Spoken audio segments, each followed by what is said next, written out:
This 2020-21 Vendée Globe Round the World Race Report is brought to you by Pantanius Professional Race Cover, your tailor-made racing yacht insurance. It's day 76 and this is our 56th report as the leaders have passed the Azores and are close to the finish.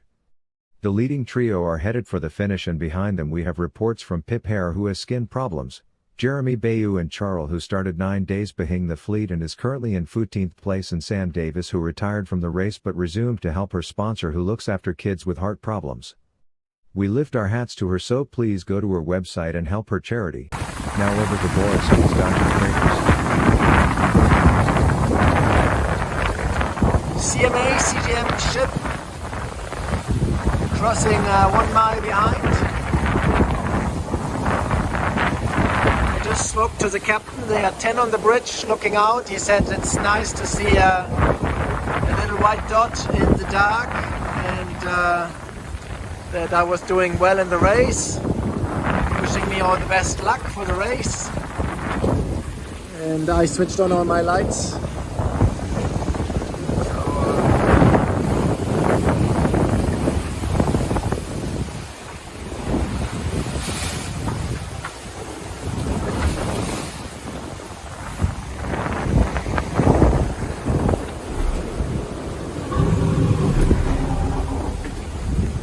Best regards. Cheers to CMA CGM. Thank you for the greetings. Heading home, Boris is testing the old Power gives way to sail rule. The only problem is, the Power is a huge cargo ship who takes some time to understand his request. I asked the captain to change his course 30 degrees to starboard. It needed a little bit of convincing, but he did, and if he hadn't, it would have been damn close.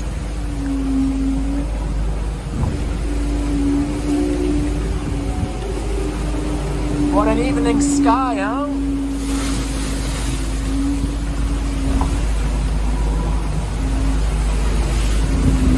Wow, look at this swell.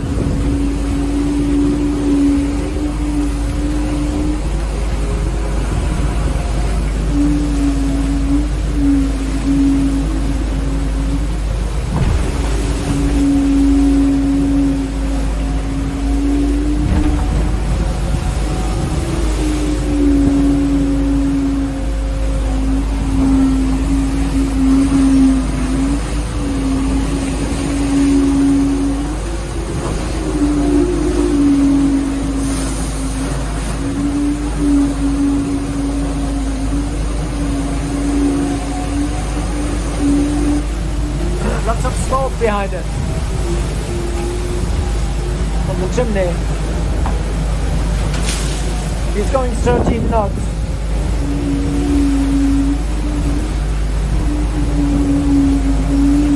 Guess that's the normal speed for a biker.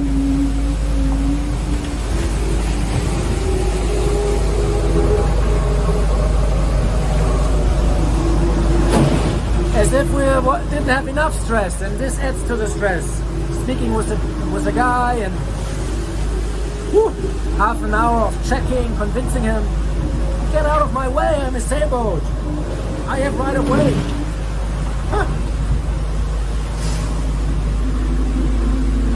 Okay, good night.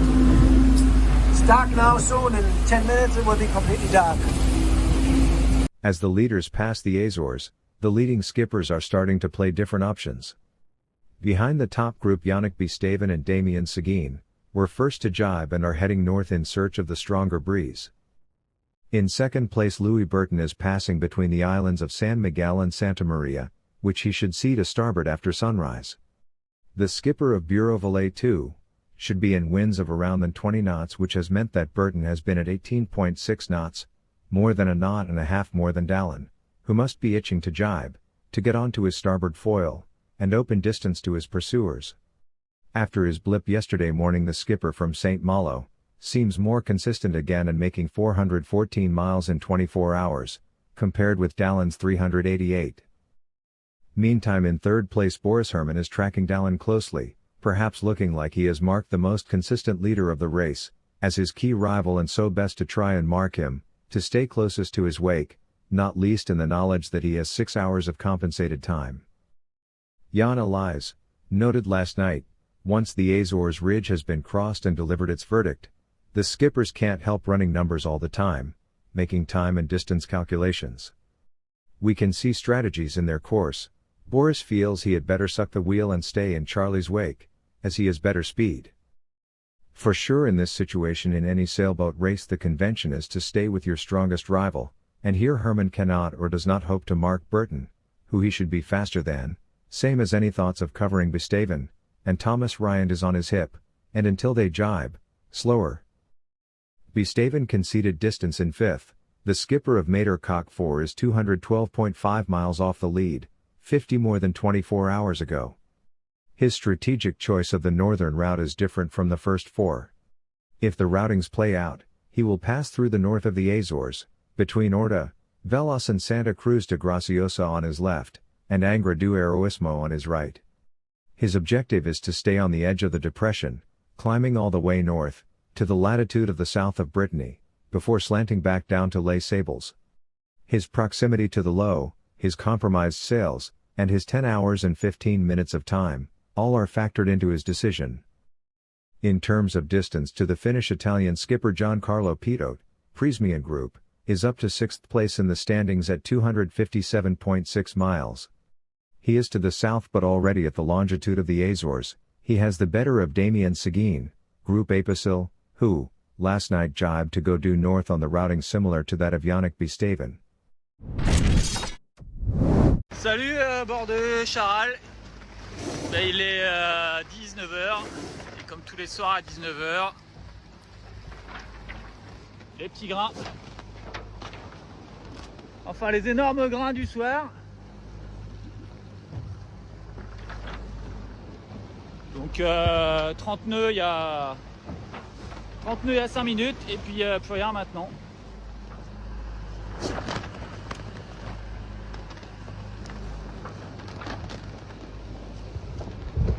Voilà, c'est le tarif dans le quartier.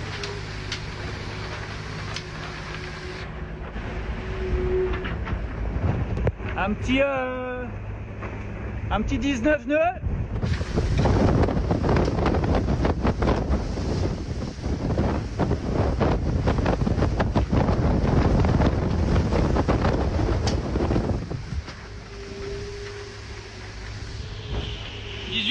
Nœuds sous GV seul. Magique ce bateau.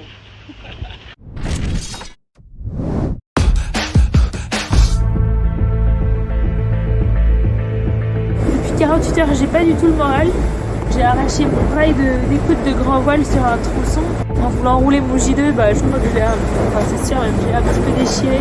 J'ai eu un gros coup de mou hier où j'ai pleuré un peu trop de raison. Je veux surtout pas que les gens croient que c'est tout le temps la fête. Les petits coups de mou des skippers sur un tour du monde, bien sûr que ça arrive. Après, le passage du Horn, c'est sûr qu'on lui avait tellement dit que ce serait la libération. Et malheureusement, après ce passage du Horn, elle a encore au prix du vent. Donc une mer pas facile.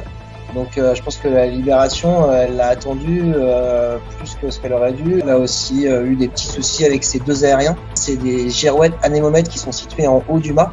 Ça n'a pas été facile pour elle pendant 2-3 jours. Elle nous livre ce tour du monde comme elle le vit, sans filtre.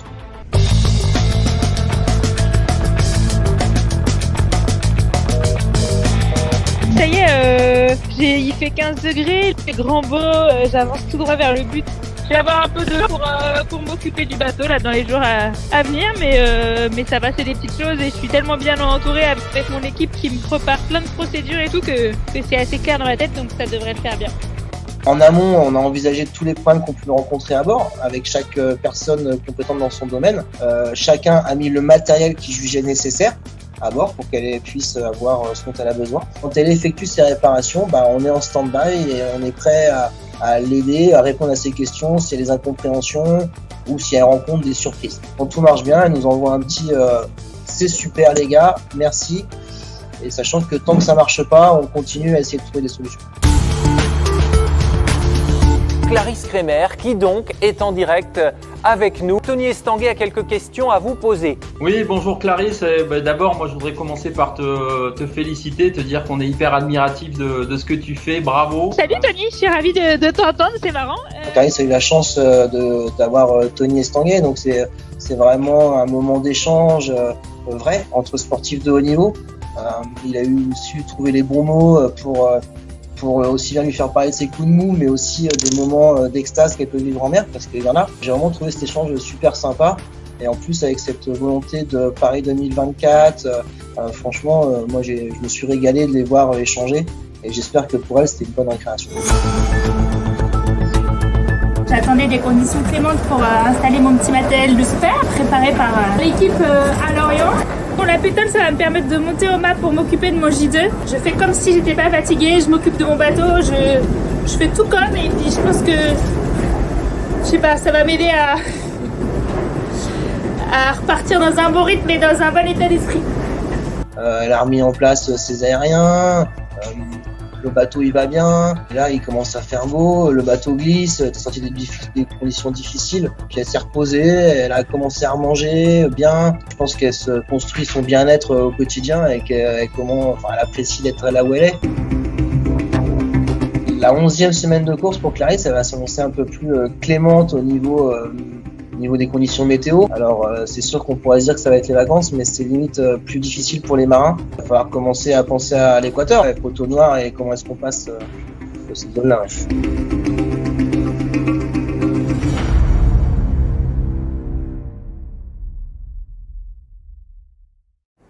viens de prendre une petite douche. C'était pas désagréable. En fait, j'ai pris un riz, j'ai rapetissé ma grand voile, et comme je me suis fait un peu tremper en faisant ça, je me suis dit qu'à cela ne tienne, une petite douche.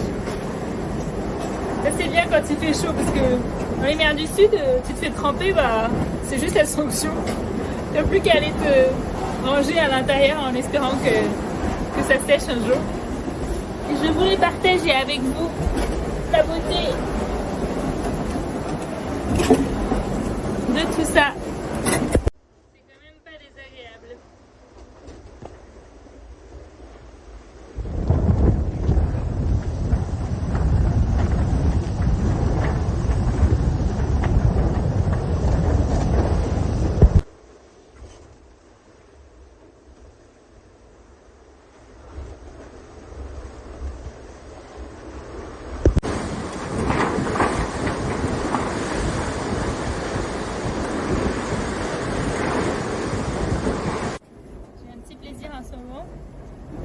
C'est que je prends maintenant des fichiers météo qui vont jusqu'à la maison.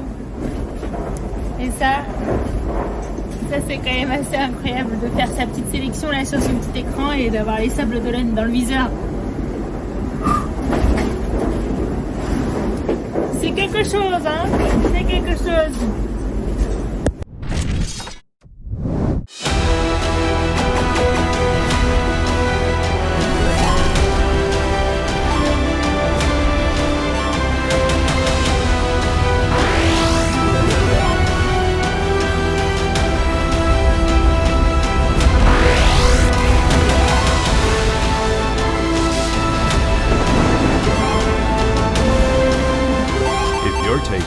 Racing to the next level.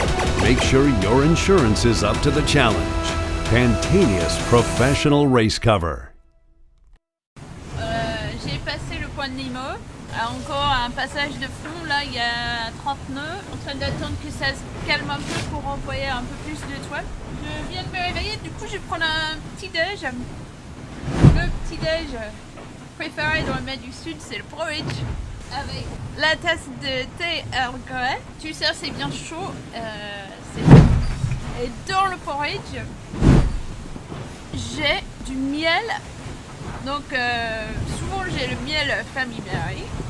Mais là, j'ai un miel spécial qui vient du jardin des voisins.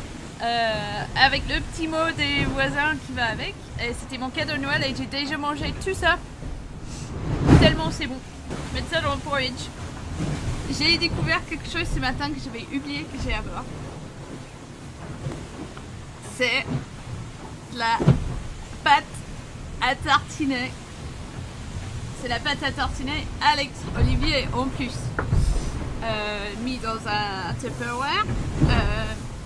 Et là, c'est le bonheur. C'est une des choses qui va bien quand il fait froid. Autant l'huile d'olive gelée, c'est pas terrible. La pâte à tartiner gelée, c'est super. Parce que, en fait, t'as pas besoin de tartines. T'as rien besoin. Tu peux juste manger comme ça et c'est super bon.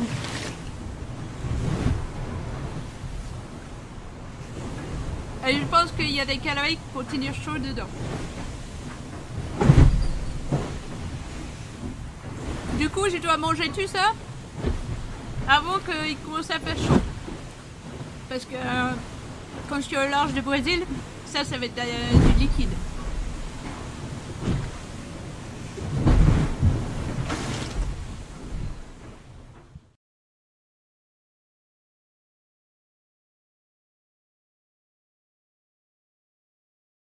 See our Vendée Globe reports on youtube.com World on Water, or our website, boatson.tv. This 2020-21 Vendée Globe Round the World Race Report was brought to you by Pantanius Professional Race Cover, your tailor-made racing yacht insurance.